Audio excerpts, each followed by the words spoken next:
வணக்கம். வாங்க, இன்னைக்கு நாம ஒரு ரொம்பவே ஆழமான பயணத்துக்குள்ள போகலாம். இந்த பயணத்தோட பேரு தீ மிதிப்பவரின் பாதை. இது வெறும் தணல் மேல நடக்கிறத மட்டும் இல்ல, நமக்குள்ளே இருக்கிற நம்மள நாமளே சந்திக்கிற ஒரு உருமாற்ற பயணம் இது. ஒரு நிமிஷம். இந்த கேள்விய கொஞ்சம் யோசிச்சு பாருங்களேன். இது உங்க உடல் தைரியத்தை பத்தின கேள்வி மட்டும் இல்ல. இது உங்க மன உறுதியோட ஆழத்தை சோதிக்கிற ஒரு கேள்வி. அந்த கொழுந்து விட்டு எரியற தணலை எதிர்கொள்ள நமக்குள்ள என்ன தேவை? ஆமா, சரியா சொல்லணும்னா இது வெறும் ஒரு சடங்கு கிடையாது. இது ஒரு டிரான்ஸ்ஃபர்மேஷன், ஒரு உருமாற்றத்தோட தொடக்கம். நம்மளோட பழைய நாண அந்த நெருப்புல விட்டுட்டு ஒரு புத்தம் புதிய, இன்னும் வலிமையான ஒரு மனுஷனா வெளிவர்றதுக்கான ஒரு அனுபவம். வாங்க, அந்த பயணத்தோட ஒவ்வொரு கட்டத்தையும் நாம ஒன்னா சேர்ந்து பார்க்கலாம். முதல் கேள்வி, ஏதோ ஒருத்தரை இந்த நெருப்பு பாதைய தேர்ந்தெடுக்க வைக்குது.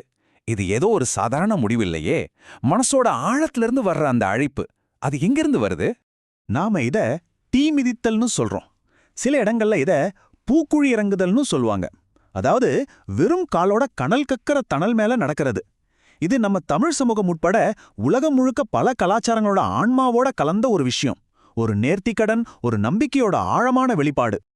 இந்த பாதைக்கு வர்ற ஒவ்வொருத்தருக்கும் ஒரு காரணம் இருக்கு. சிலர் தங்களோட நம்பிக்கையோட ஆழத்தை சோதிச்சு பார்க்க வராங்க. இன்னும் சிலர் இது அவங்க பக்தியோட உச்சம்னு நினைக்கிறாங்க. ஆனா பலருக்கும் இது ஒரு சுத்திகரிப்பு.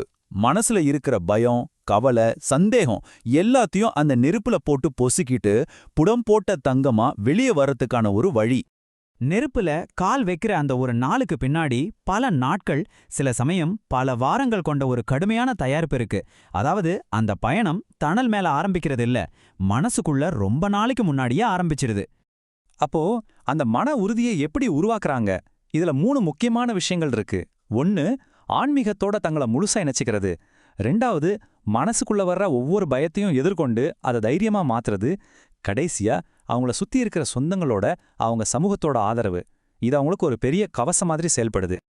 இதை விட அழகா சொல்லவே முடியாது. பாருங்க, வெளியில இருக்கிற நெருப்பு ஒரு பிரச்சனை இல்ல. நமக்கு உள்ள நாமளே உருவாக்கிக்கிற அந்த பயம், அந்த சந்தேகம், அதுதான் உண்மையான தடை. அந்த தடையை உடைச்சிட்டோம்னா நெருப்பு கூட நமக்காக ஒரு பாதையை அமைச்சு கொடுக்கும். எல்லா தயாரிப்பும் முடிஞ்சது. மனசு ஒரு நிலைப்பட்டுடுச்சு. இப்போ அந்த முக்கியமான நிமிஷம் வந்தாச்சு. நம்பிக்கையும் நெருப்பும் ஒண்ணுக்கு ஒண்ணு நேருக்கு நேரா நின்னு பாத்துக்கிற அந்த தருணம். சரியா அந்த நொடியில மனசுக்குள்ள ஒரு பெரிய யுத்தமே நடக்கும். ஒரு பக்கம் பயம், வேணா திரும்பிடு, வலிக்கும்னு தயக்கத்தையும் சந்தேகத்தையும் உருவாக்கும். இன்னொரு பக்கம் நம்பிக்கை, உன்னால முடியும், இதுதான் உன்னோட நோக்கம்னு உறுதியையும் கவனத்தையும் கொடுக்கும். இந்த யுத்தத்துல எது ஜெயிக்குதோ அதுதான் அவங்களுடைய அடுத்த அடியை தீர்மானிக்க போகுது. அந்த முதல் அடி உடல் ஒரு கணம் சிலிர்க்கும். அந்த சூடு பாதத்துல உரைக்கும். ஆனா அந்த நொடியில கவனம்தான் எல்லாமே. ஒரு சின்ன கவனச்சிதறல் கூட பாதையை மாத்திடும். அடுத்தடுத்த அடி வைக்கும்போது சுத்தி இருக்கிற உலகம் அப்படியே சுருங்கிடும். சத்தம், கூட்டம் எதுவுமே காதுல விழாது. நீங்க, உங்களுக்கு முன்னாடி இருக்கிற அந்த நெருப்பு பாதை, இது மட்டும்தான் உங்க உலகமா இருக்கும். ஒவ்வொரு அடியும் ஒரு தியானம் மாதிரி. அப்புறம் அந்த கடைசி அடி, பாதையை கடந்து மறுபக்கம் கால் வைக்கும்போது உடம்புல பரவுற அந்த உணர்ச்சி இருக்கே, அது ஒரு மிகப்பெரிய விடுதலை, ஒரு மிகப்பெரிய வெற்றி பெருமிதம். சரி, நெருப்ப கடந்தாச்சு. ஆனா பயணம் முடியல. சொல்லப்போனா உண்மையான பயணம் இனிதான் ஆரம்பம். அந்த நெருப்பு அவங்களுக்குள்ள என்னத்தை மாத்திருக்கு, அவங்க எப்படி மாறி இருக்காங்க? வெளியிருந்து பார்க்கறவங்களுக்கு இது ஒரு மந்திர மாதிரி, ஒரு அற்புத மாதிரி தெரியலாம். ஆனா இதோட ரகசிய மந்திரம் இல்லைங்க. அது சிம்பிளான இயற்பியலும் அசைக்க முடியாத மன ஒருமைப்பாடும் கலந்த ஒரு கலவை. இதுக்கு பின்னாடி இருக்கிற அறிவியல் ரொம்ப சிம்பிள். மரக்கறி தணலுக்கு வெப்பத்தை கடத்துற திறன் ரொம்ப கம்மி. நம்ம பாதம் அது மேல படுற நேரமும் ரொம்ப ரொம்ப குறைவு, ஒரு நொடிக்கும் கம்மி. அது மட்டும் இல்லாம நம்ம கால்ல இருக்கிற ஈரப்பதம் அந்த சூட்டுல ஆவியாகி நமக்கும் தணலுக்கும் நடுவுல ஒரு பாதுகாப்பு கவசத்தை உருவாக்குது. ஆனா ஒரு நிமிஷம் யோசிங்க. இந்த அறிவியல் எல்லாம் எப்படி நெருப்புல நடக்க முடியுதுன்னு விளக்குது. ஆனா ஒருத்தர் ஏன் அந்த நெருப்புல நடக்க துணிறாருங்கிற கேள்விக்கு பதில் அவரோட நம்பிக்கை மட்டும்தான். அந்த நம்பிக்கை தான் உண்மையான கவசம். கடைசியில ஒரு விஷயம் ரொம்ப தெளிவா புரியும். நெருப்பு எப்பவும் நெருப்பு தான், அது மாறப் போறதில்ல. ஆனா அதை கடந்து வர்ற நீங்க முன்னாடி இருந்த அதே ஆளா இருக்க மாட்டீங்க.